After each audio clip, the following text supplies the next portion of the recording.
Bertrand Frey, bonjour. Bonjour. Bienvenue dans le Buzz Média Orange du Figaro. Je rappelle que vous êtes le cofondateur, c'est déjà en 2001, du groupe CRM Compagnie, et le groupe CRM qui se présente, on va dire, comme le spécialiste du marketing relationnel multicanal. On expliquera peut-être ce que c'est tout à l'heure. CRM a fusionné avec sa filiale Internet que vous avez rachetée, donc qui est Megalo, pour donner naissance donc au nouveau nom du groupe sous une entité unique aujourd'hui, donc Megalo et compagnie. Et pour évoquer votre actualité, cette actualité, je vous propose de découvrir le chiffre du jour, 140, donc c'est le nombre de collaborateurs regroupés aujourd'hui dans une agence unique, donc rebaptisée Megalo et compagnie. Est-ce que vous avez beaucoup réduit la voilure avec les temps de crise et les difficultés que vous avez rencontrées ces dernières années ou pas?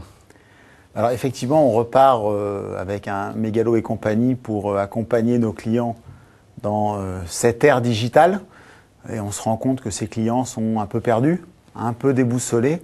Et toute la dynamique de Megalo et compagnie est de leur servir de repère. Donc est-ce que on a réduit la voilure en 2010? Non, puisqu'en fait ce sont bien 140 collaborateurs qui accompagnent nos clients tous les jours pour les faire passer schématiquement d'une logique de présence publicitaire à une stratégie d'engagement. Le travail de réduction a été fait, c'est déjà vieux, en 2008 et en 2009. Juste un mot, les difficultés, elles venaient de quoi, selon vous, à l'époque, sur la marge de l'entreprise et le développement? C'est vrai qu'il y a eu un boom de l'Internet et des web agencies et de votre métier. Comment on explique le coup de frein quand même que vous avez subi? Sans refaire toute l'histoire. Non, mais sans refaire toute l'histoire, je pense qu'il y a deux variables. Il y a une première variable qui est qu'on a traversé une crise. Lehman Brothers est mort, Megalo et compagnie s'est adapté. Et avec 140 collaborateurs aujourd'hui, il reste une des 5 agences référentes dans l'ère du digital. Après, la crise est arrivée à un moment où nous étions nous-mêmes en plein investissement, en pleine croissance, à la fois organique et externe. C'était pas le meilleur moment. Alors on comprend aujourd'hui, donc c'est une dynamique de rebond et de redémarrage de l'agence. Quels sont les nouveaux clients pour lesquels vous travaillez? Expliquez peut-être c'est quoi exactement votre métier comparé justement à une agence de publicité, on va dire, plus classique. Alors, je crois que ce qui se passe aujourd'hui, c'est que le web change tout, la technologie change tout, elle a envahi notre quotidien. Et en fait, la promesse de la relation peut enfin être tenue. C'est-à-dire que ce qu'amène l'Internet, c'est qu'on peut vraiment interagir avec les gens. Et c'est ça le métier de Megalo et compagnie. Sauf que pour produire cet engagement, il faut commencer par une expérience qui soit très forte, donc très créative. Et ensuite, pouvoir mettre les gens dans des bases de données, entretenir cette relation, que ce soit des fans dans les réseaux sociaux ou des clients dans des bases de données. C'est sur tous ces sujets-là qu'on intervient. Typiquement, en 2010, on a gagné la Caisse d'épargne, qu'on accompagne sur toute sa stratégie jeune, donc extrêmement digitale. C'est BMW. Qui n'est pas que digital?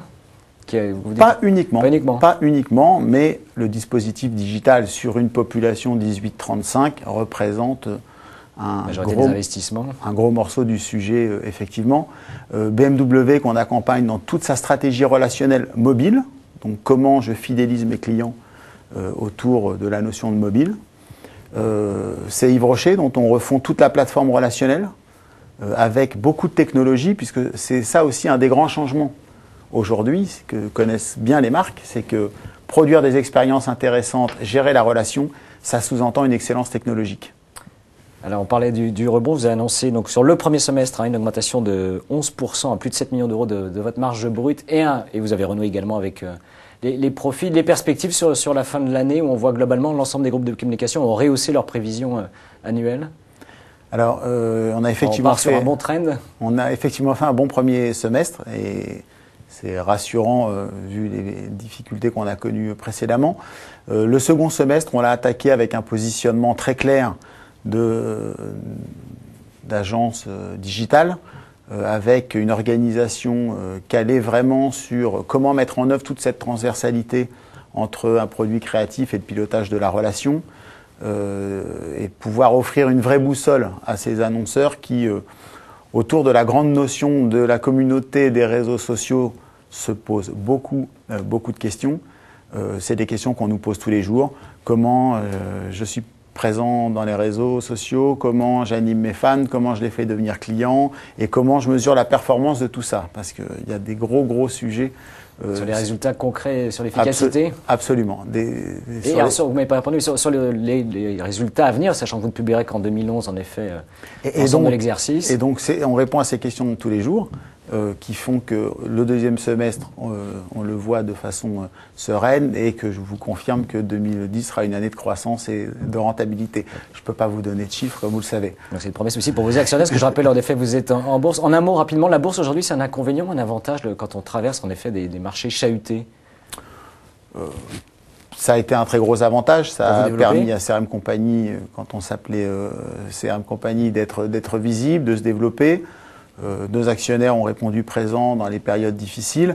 Aujourd'hui, on repart en développement, donc la bourse est un formidable levier quand on veut nourrir une stratégie de croissance.